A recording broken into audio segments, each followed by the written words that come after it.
ఈ మూవీ ఖచ్చితంగా చూడాల్సింది ఎవరు అంటే వెకేషన్స్‌కి, ట్రిప్స్‌కి, ట్రెక్కింగ్‌కి వెళ్తూ ఉంటారు కదా! అందులోనూ అమ్మాయిలు వాళ్ళైతే ఖచ్చితంగా చూడాలనమాట. అలా అయితే ఉంటది మూవీ. ఎవరైనా యాక్షను, అడ్వెంచరు, థ్రిల్లరు ఇవన్నీ కావాలనుకున్నా గానీ ఈ మూవీ చూడొచ్చు.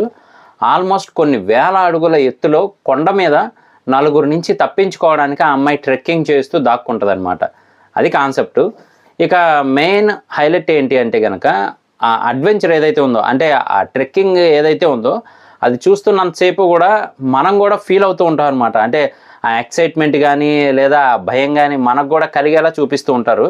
అది నెక్స్ట్ లెవెలు. దాంతో పాటు ఈ అమ్మాయిలు ఎక్కడికైనా వెళ్తే గనక ఇన్వైట్ చేశారనుకో అంటే ఫ్రెండ్లీగా ఎవరైనా రండి నైటు ఇలా పార్టీ చేసుకుంటున్నాం అంటే వెళ్ళే ముందు ఒకసారి ఆలోచించుకోవాలి అనేది మాత్రం క్లియర్‌గా చూపించారు. హెవీగా కాస్టింగ్ ఎవరు ఉండరు. అంటే ఓ 20, 30 మంది ఉండి ఫైట్స్ అవన్నీ ఏమి ఉండవనమాట. జస్ట్ ఏదైతే ఆ కొండ ట్రెక్కింగ్ చేస్తారో అదే మనకి హైలైట్‌గా ఉంటది. సో, అసలు కాన్సెప్ట్ ఏంటి అంటే గనక ఇద్దరు అమ్మాయిలైతే వస్తారు. అందులో ఒక అమ్మాయి తన యానివర్సరీని సెలబ్రేట్ చేసుకోవడానికి అక్కడికొస్తుంది. మరి ఆ యానివర్సరీ ఎవరితో సెలబ్రేట్ చేసుకుంది ఏంటి అనేది మనకు మూవీలో చూపిస్తారు. అంతేకాక వాళ్ళలో ఒక ఫ్రెండ్ ఎవరైతే ఉందో ఆ అమ్మాయి నలుగురు అబ్బాయిలు మామూలుగా వాళ్ళు ఉండే ఇంటి దగ్గరికొచ్చి ఇన్వైట్ చేస్తారనమాట. సో, ఎలాగో రేపు ట్రెక్కింగ్‌కి వెళ్తాం గదా! ఈరోజు నైట్ చిన్నగా పార్టీ అయితే చేసుకుంటూ ఉన్నాము. కుదిరితే రండి మీరు గూడా చాలా బావుంటుంది అనైతే చెప్తారు. సో, ఈ అమ్మాయి గూడా తన ఫ్రెండ్‌ని ఒప్పించి మొత్తానికి అక్కడికి వెళ్తారు.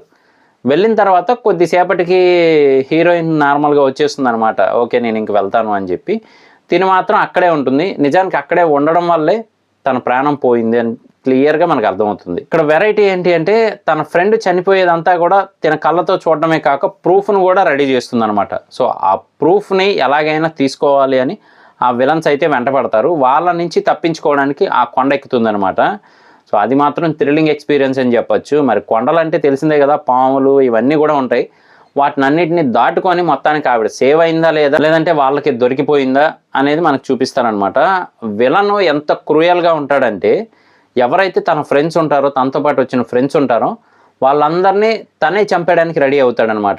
ఎట్టి పరిస్థితుల్లో నిజం బయటికి తెలియకూడదు తను చేసింది అనుకుంటే మాత్రం ఫ్రెండ్స్‌ని కూడా చంపడానికి ఆలోచించడు. అంత cruel person.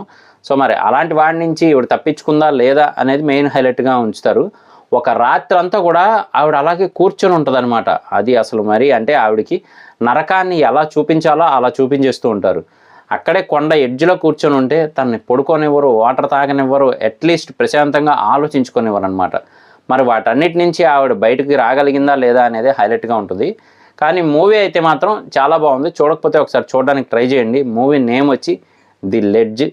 Lions gate play అనే ఓటీటీలో అయితే అవైలబుల్‌గా ఉంది. సో, మూవీ మాత్రం మంచి ఎక్స్‌పీరియన్స్‌ని ఇస్తుంది. ఇది నా రివ్యూ మాత్రమే. మరి మూవీ చూసిన తర్వాత మీకేమనిపించింది అనేది కింద కామెంట్ చేయడం మర్చిపోకండి. నేను మీ ప్రసాద్. మళ్ళీ నెక్స్ట్ వీడియోలో కలుస్తాను. Love you all.